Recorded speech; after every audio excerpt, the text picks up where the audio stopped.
Hi guys, this is episode 3 of teaching you how to invest your first 10,000 rupees. अगर तुमने पहले दोनों part नहीं देखे हैं तो पहले जाके वो देख लो।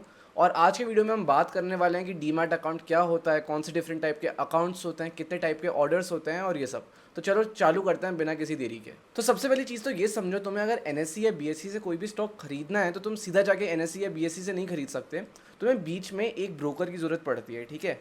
ब्रोकर की ज़रूरत पड़ती है। तुम इसको इससे कंपेयर कर सकते हो। लेट्स से तुम्हें एचडीएफसी बैंक में अगर पैसे डिपॉजिट कराने हैं तो तुम सीधा एचडीएफसी बैंक में डिपॉजिट नहीं करा सकते, तुम्हें बीच में सेविंग अकाउंट्स खुलवाना पड़ेगा। इसी तरह अगर तुम्हें एनएससी या बीएससी से कोई स्टॉक खरीदना है तो तुम सीधा नहीं खरीद सकते, तुम्हें कोई ब्रोकर के पास अकाउंट खुलवाना पड़ेगा। अब ये ब्रोकर आजकल इंडस्ट्री में बहुत सारे हैं, तुम किसी के साथ भी खुलवा सकते हो अपना एनालिसिस करके कौन सा होता है। पर जैसे हो गया एंजल वन हो गया, जीरोदा हो गया, ठीक है, ग्रो हो गया, अपस्टॉक्स हो गया। आप एनालाइज कर सकते हो कि आप कौन सा यूज़ करते हो, ठीक है, और उस हिसाब से आप अपना अकाउंट ओपन करवा सकते हो। तो जैसे एचडीएफसी में अकाउंट खुलवाने के लिए तुम्हें एक सेविंग अकाउंट चाहिए होता है, ऐसे ही कोई भी स्टॉक वगैरह खरीदने के लिए तुम्हें एक डीमैट अकाउंट चाहिए होता है।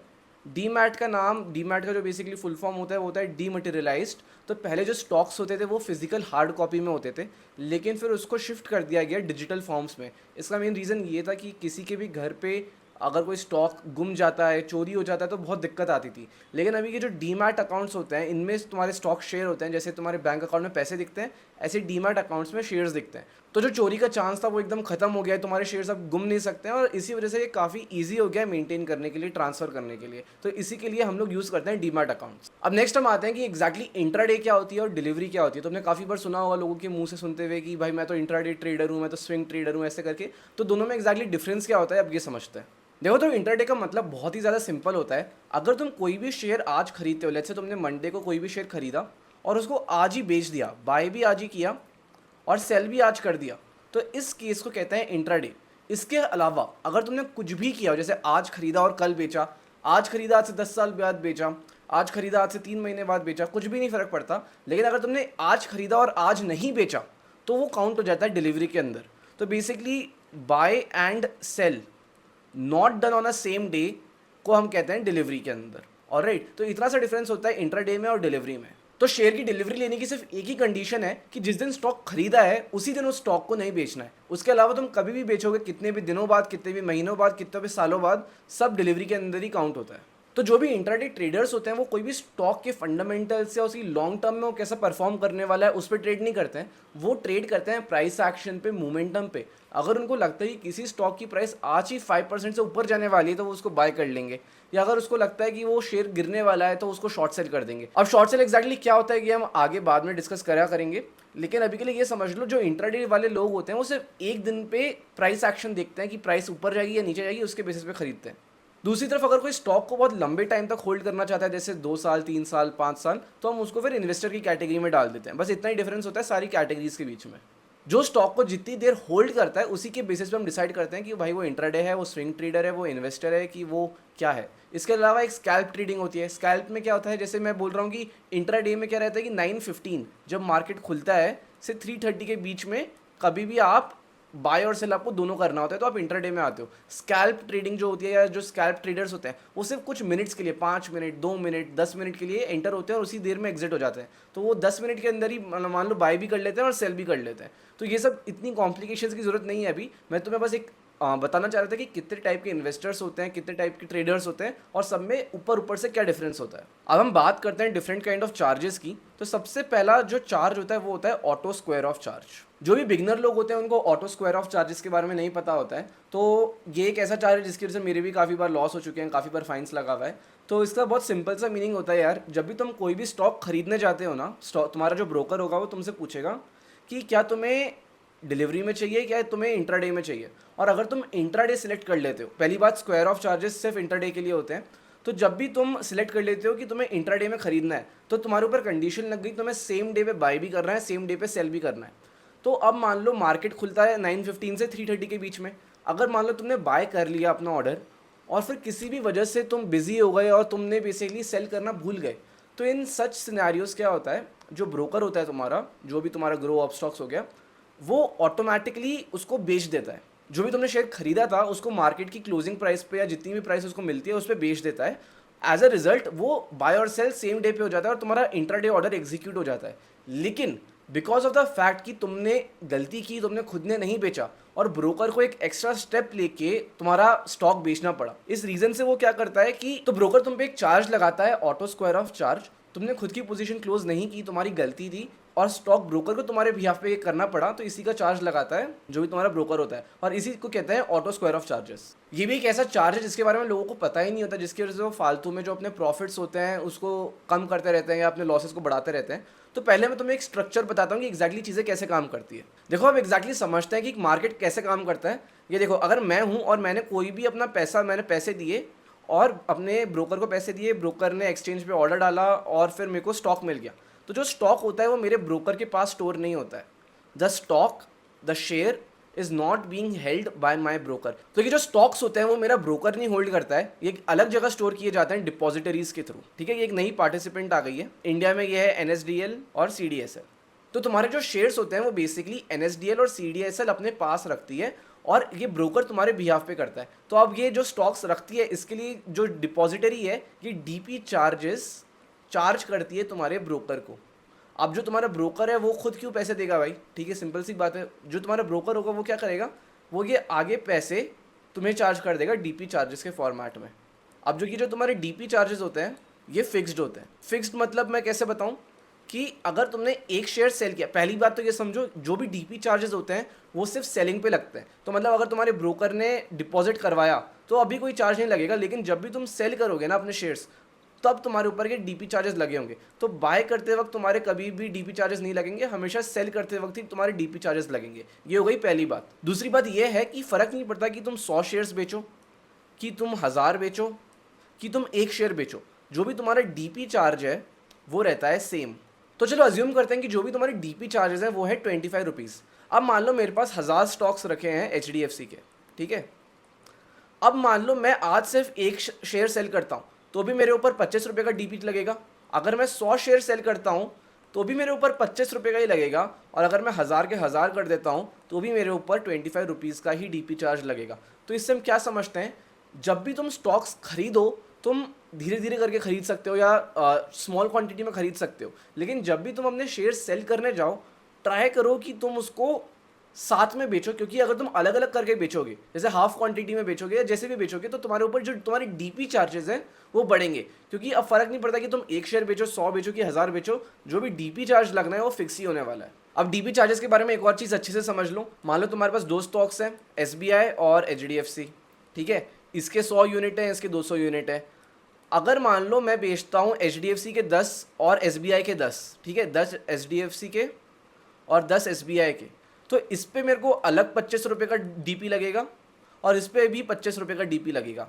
तो अब मान लो इसी के मैंने 10 बेचे होते, 100 बेचे होते कि एक बेचा होता, 25 ही लगता, और इसका भी अगर मैंने एक ही बेचा होता, 10 बेचे होते कि 200 बेचे होते, मेरे ऊपर जो DP लगता वो 25 रुपये का ही लगता।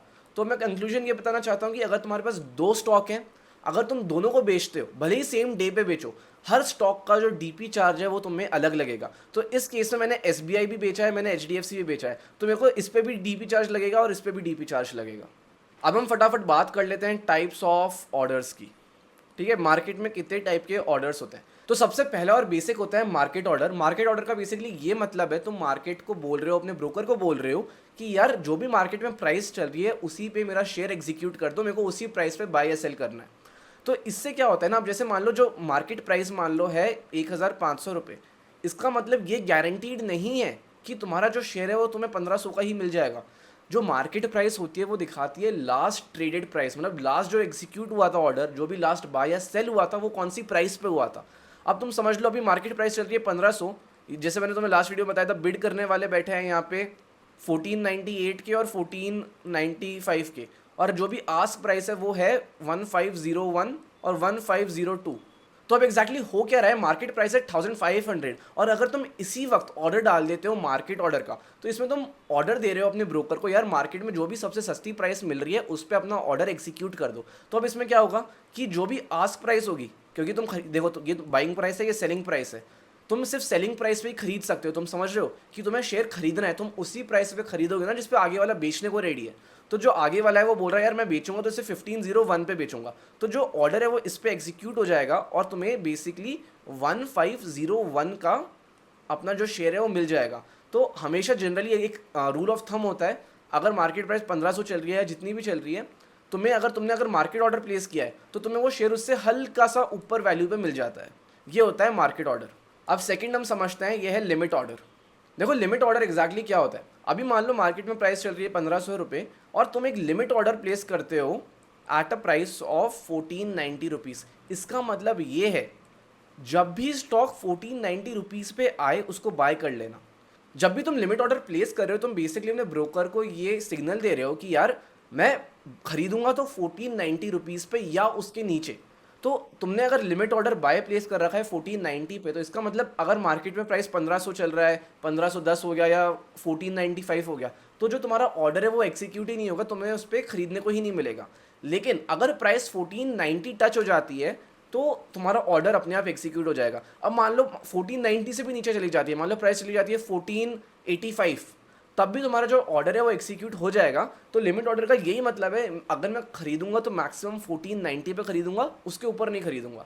अब इस ऑर्डर का एडवांटेज ये रहता है कि तुम अपनी डिजायर्ड प्राइस पे खरीद सकते हो जो भी तुम्हें चाहिए। अगर तुम्हें लगता है कि 1500 बहुत एक्सपेंसिव है और 1490 सही प्राइस है तो तुम उस पर लिमिट डाल के खरीद सकते हो।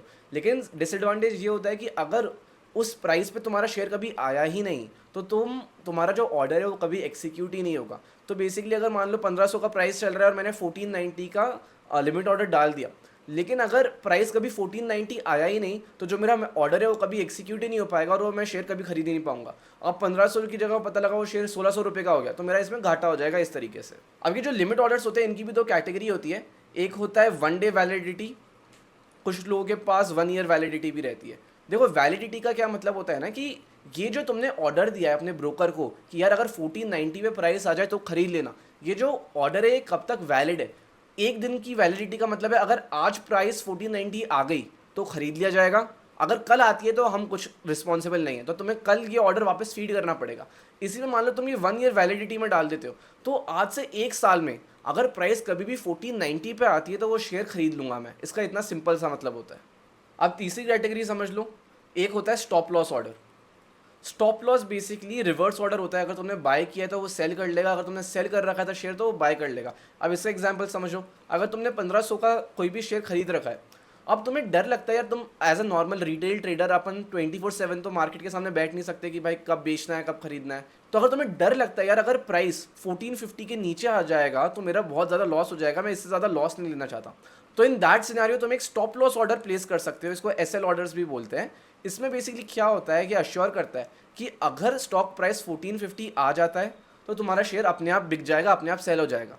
ठीक है, और इसी केस में अगर तुमने मान लो 1450 का बाय कर रखा सेल कर रखा था और ऑर्डर 1500 का आ जाता है तो वो ऑटोमेटिकली बाय हो जाएगा। अब शॉर्ट सेलिंग के ऊपर मैं अभी नहीं जा रहा हूँ, लेकिन ये समझ लो जो भी तुम्हारे लॉसेज हैं ये उसको लिमिट कर देता है। एक होता है ब्रैकेट ऑर्डर, ठीक है, इसी पे मैं डाल देता हूँ फोर्थ वन ब्रैकेट ऑर्डर। अब मान लो तुम्हें लगता है यार अगर मेरा 1550 पे प्राइस चला गया तो इतना जो प्रॉफिट होगा ये तो मोर देन इनफ है मेरे लिए यार। तो इन सच सिनेरियो क्या होता है, तुम दोनों कर सकते हो, ये टेक प्रॉफिट हो जाएगा, टेक प्रॉफिट ऑर्डर। ठीक है, तो एक ब्रैकेट में तुम दोनों चीज़ें सेट कर देते हो, तुम्हारा स्टॉप लॉस भी और टेक प्रॉफिट भी। तो तुमने एक अब ऑटोमेशन बना दिया है कि अगर प्राइस 550 चली जाती है तो अपने आप ऑर्डर सेल हो जाएगा, अगर इससे नीचे आ जाती है तो अपने आप बाय हो जाएगा। तो अब एक बार हम क्विकली रिवाइज कर लेते हैं कि सारे टाइप के ऑर्डर्स क्या होते हैं। ठीक है, मान लो 1500 वैल्यू चल रही है, ये हो गई तुम्हारी मार्केट प्राइस। ठीक है, अगर तुमने एक डाल रखा है 1498 का, ये हो गई तुम्हारा लिमिट ऑर्डर। ठीक है, लिमिट ऑर्डर मतलब अगर प्राइस 1498 आया तो ही मैं खरीदूंगा, इसके ऊपर रहा तो ऑर्डर एग्जीक्यूट ही नहीं होगा। अगर तुमने मान लो एक 1450 की प्राइस हो गई जिस पे तुम लगा सकते हो स्टॉप लॉस कि यार अगर इससे नीचे चला गया तो ही मैं अपने आप शेयर बेच दो, मेरे को इससे ज़्यादा लॉस लेना ही नहीं है।